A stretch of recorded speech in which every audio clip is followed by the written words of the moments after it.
نماز جب زندہ ہوتی ہے، اور کون سی نماز زندہ ہوتی ہے؟ جس میں اللہ اکبر سے لے کر سلام پھیرنے تک اللہ کے سوا کوئی داخل نہ ہو. یہ نماز کیا کرتی ہے؟ تنہا عن الفحشاء والمنکر. یہ نماز بے حیائی اور برائی سے روک دیتی ہے.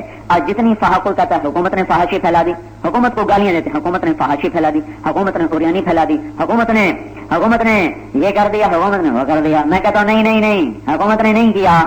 نماز کوئی نہیں ہے، بے نمازیوں نے فحاشی پھیلا دی، بے نمازیوں نے آوارگی پھیلا دی. بند نہ ہو، ارویں بند نہ ہو تو تھوڑا سا پانی بھی آگے بہ جائے گا، اور اگر بند ہو تو سیلاب بھی ٹکر مار کے واپس جائے گا، ٹکرا کے واپس جائے گا. نماز کا بند ٹوٹا ہوا ہے، نماز کا بند ٹوٹا ہوا ہے. اس سے بھی زیادہ ٹیلی ویژن فحش ہو جائے، انٹرنیٹ اس سے بھی زیادہ ننگا ہو جائے، اگر یہ امت نمازی ہوگی تو سارا باطل کا یہ سارا یہ جال تار ہو جائے گا اور یہ وار بیکار جائے گا. پر میں کیا کروں، نماز ہی ختم ہو چکی ہے، نماز ہی ختم، بند ٹوٹ گیا، پانی آیا، گھروں میں چلا گیا، دفتروں میں چلا گیا، دکانوں میں چلا گیا، بازاروں میں چلا گیا، ایوانوں میں چلا گیا، عدالتوں میں چلا گیا. بند تو بنایا ہوتا.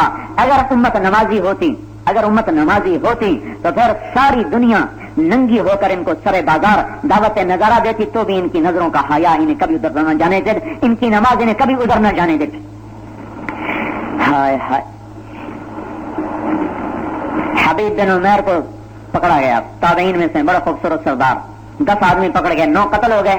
یہ ایک رومی نے کہا مجھے غلام بنانے کے لیے دے دو. انہوں نے بنا لیا، غلام بنا لیا. تو اسے کہنے لگے اگر تو عیسائی ہو جائے تو تمہیں بیٹی نکاح میں دے دوں گا، اپنی جاگیر دے دوں گا. وہ فرمانے لگے سارا جہان دے دے تو بھی عیسائی نہیں ہو سکتا ہوں. تو اس نے کہا، اس نے دوسرا وار کیا ہے، دوسرا جو آج چل گیا ہے کیونکہ نماز کوئی نہیں ہے. میری بات سنو، میں بے حیائی کو میں نے کہاں جوڑا ہے؟ میں نے حکومت کے ساتھ نہیں جوڑا، میں نے بے نماز کے ساتھ، نماز کے نہ ہونے سے جوڑا ہے. ان الصلاۃ تنہی عن الفحشاء والمنکر، اس کا مفہوم مخالف یہ بن رہا ہے. اگر نماز نہ ہوگی تو بے حیائی پھیل جائے گی، فحاشی پھیل جائے گی، برائی پھیل جائے گی. اور اگر نماز ہوگی تو ساری دنیا کے دجال کذاب کٹھے ہو کر ہمیں بے حیا بنانا چاہیں گے اور اپنی عورتوں کو ننگا لے کر آ جائیں گے تو بھی کوئی وار کارگر نہ ہوگا. تو اس نے اپنی لڑکی کو کہا اس سے زنا کرواؤ پھر سب کچھ کر لے گا. تو گھر میں شراب رکھی، کھانا رکھا اور لڑکی کو داخل کیا. 3 دن 3 رات وہ لڑکی طواف کرتی رہی اور اس کو برائی کی دعوت دیتی رہی. جب ہر وار بیکار چلا گیا تو تیسرے دن کہنے لگی تو کیا بلا ہے، تو لوہے کا ہے یا پتھر کا ہے، نہ تو کھاتا ہے نہ تو دیکھتا ہے. اچھا یہ تو بتا تجھے روکا ہوا کس نے ہے؟ مجھے روکا ہوا، مجھ سے تمہیں کس نے روکا؟ میں تمہیں خود دعوت دے رہا ہوں. ادھر روم کا حسن، ادھر صحرا کی جوانی، کس چیز نے روکا ہے؟ تو انہوں نے فرمایا میرے رب نے مجھے روکا ہوا ہے، مجھے اپنے رب سے حیا ہے. وہ لڑکی کہنے لگی تیرے جیسے کو کبھی قتل نہیں ہونا چاہیے، میں خود تیرے نکالنے کی تدبیر کروں. تو خود اس لڑکی نے رات کو آ کر اس کو پیسے دیے اور کھانا دیا کہ یہ ستارے کو اپنے سیدھے کندھے کے ساتھ رکھنا، چلتے چلے جاؤ، عراق پہنچ جاؤ گے. یہ نماز تھی جس نے اتنی کھلی دعوت کو رد کر دیا. تو آج کا ٹیلی ویژن تو کچھ بھی نہیں ہے، اگر نماز ہوتی تو یہ کچھ بھی نہ کارگر ہوتا.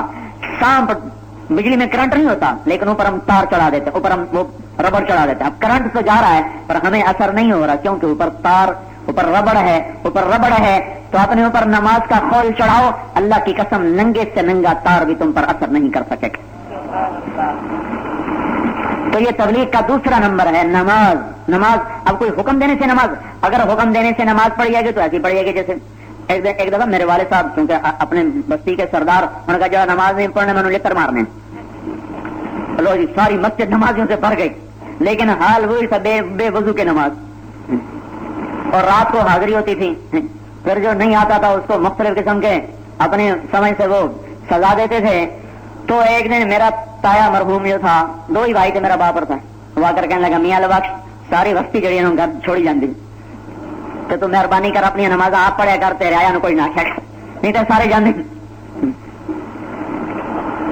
انہوں نے کہا یہ ہم بستی چھوڑتے ہیں کیونکہ ہم ان کو گھر بھی دے، جو ہمارے پاس لوگ رہتے ہیں ان کے ذاتی گھر، ہم ان کو خود گھر بنا کے دے رہے ہیں، اس میں رہتے ہیں. تو انہوں نے کہا جی اسی جاننے ہیں، اسی مڈی کٹی جاننے ہیں، اسی کسی اور پاس جانے.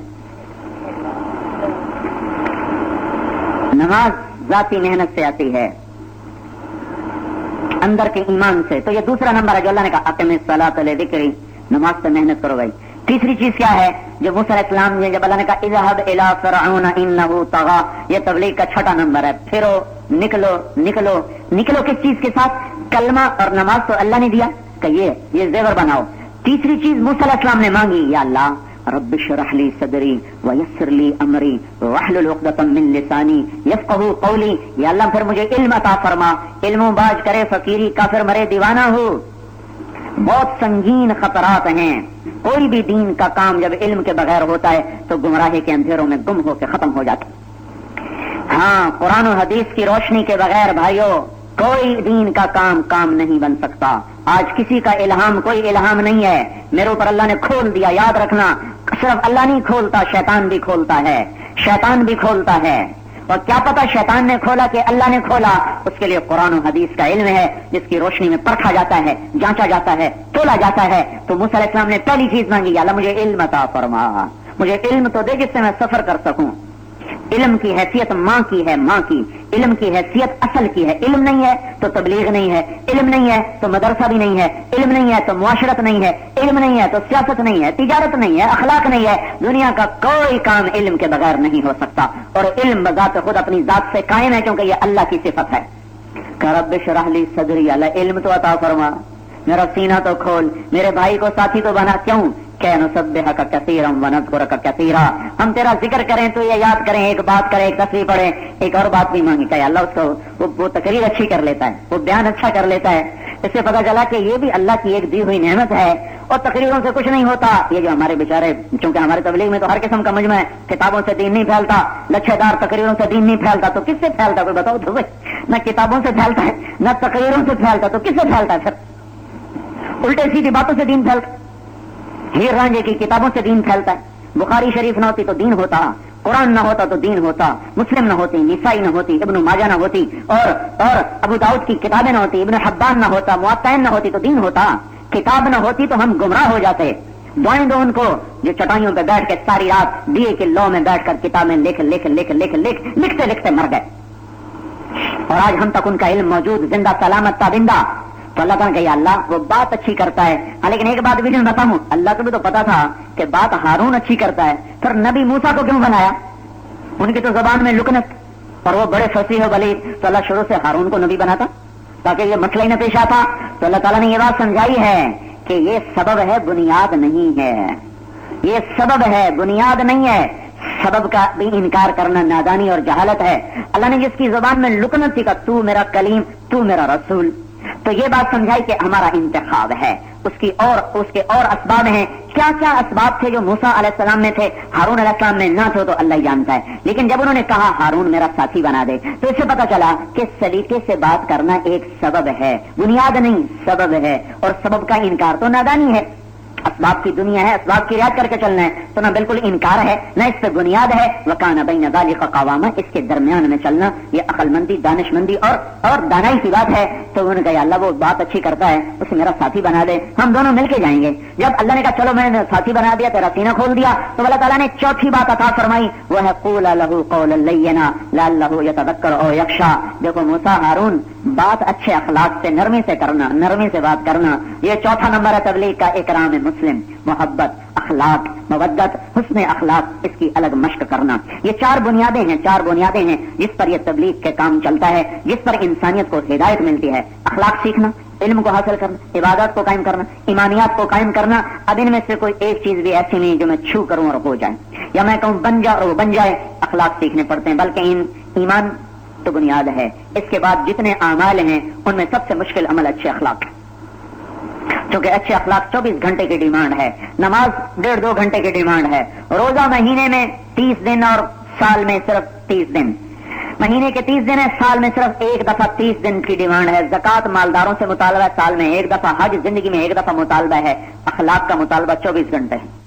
رفتار ٹھیک کرو. تو اس کا مطالبہ بڑا مشکل ہے، کیونکہ اس میں اپنے آپ سے لڑنا پڑتا ہے، اور آدمی اوروں سے تو لڑ لیتا ہے، اپنے آپ سے لڑنا مشکل ہوتا ہے. اس لیے اللہ کے نبی نے قیمت بڑھا دی. مشکل کام کی تنخواہ بڑھا دی جاتی ہے، تو میرے نبی نے قیمت بڑھائی. آپ نے کہا جو اپنے اخلاق اچھے کر لے میں ضامن ہوں جنت الفردوس میں گھر لے کے دوں گا. پھر آپ نے فرمایا ایک آدمی ساری رات تہجد پڑھے، 1 منٹ نہ سوئے، ساری زندگی روزے رکھے، ایک دن میں افطار نہ کرے، ایسے زندگی گزار دے 70 سال 60 سال. ایسے تو 1 سال گزارنا ناممکن ہے، مشکل ہے، لیکن ہمارے نبی نے کہا جو ایسی عبادت لے کر آئے گا کہ رات کی تہجد، ایک پل کا سونا نہیں، دن کے روزے، ایک دن کا افطار نہیں ہے، تو میری خوشخبری سنو، اچھے اخلاق والے کا درجہ اس سے بھی اونچا ہوگا. کیونکہ اخلاق میں آدمی پس کے رہ جاتا. ٹوٹے ٹوٹے ہو جاتے، ٹکڑے ٹکڑے ہو جاتے. زبان کے نشتر اندر اندر اندر میں اتر کر اسے پارا پارا کر دیتے ہیں، پھر بھی مسکرانا، پھر بھی گلے لگانا، او ہو بڑا مشکل کام ہے. میں نے دیکھا، اپنے نفس سے کہو ساری رات قرآن پڑھو، کہے گا تیار پڑھوں گا. کسی سے کہو وہ جس نے تمہیں گالی دی تھی نا، اس کو ذرا ایک سلام تو کر دو، کہے گا ایک قرآن اور پڑھا لے، سلام میں کوئی نہیں کرنا. ایک قرآن اور پڑھا لے، سلام میں کوئی نہیں کرنا. پیدل حج کرنے کو تیار، بالکل تیار. پڑوس میں بیمار ہو گیا ہے آدمی، پر اس کو گالیاں بھی دیتا ہے، اس کے ساتھ برائی بھی کرتا ہے، اور کہتا اس کو تو پوچھنے چلا جا، اور تیرے پچھلی گلی میں ہے، کہے گا ایک حج اور کرا لا، انہوں پوچھنے میں کوئی نہیں جاؤں.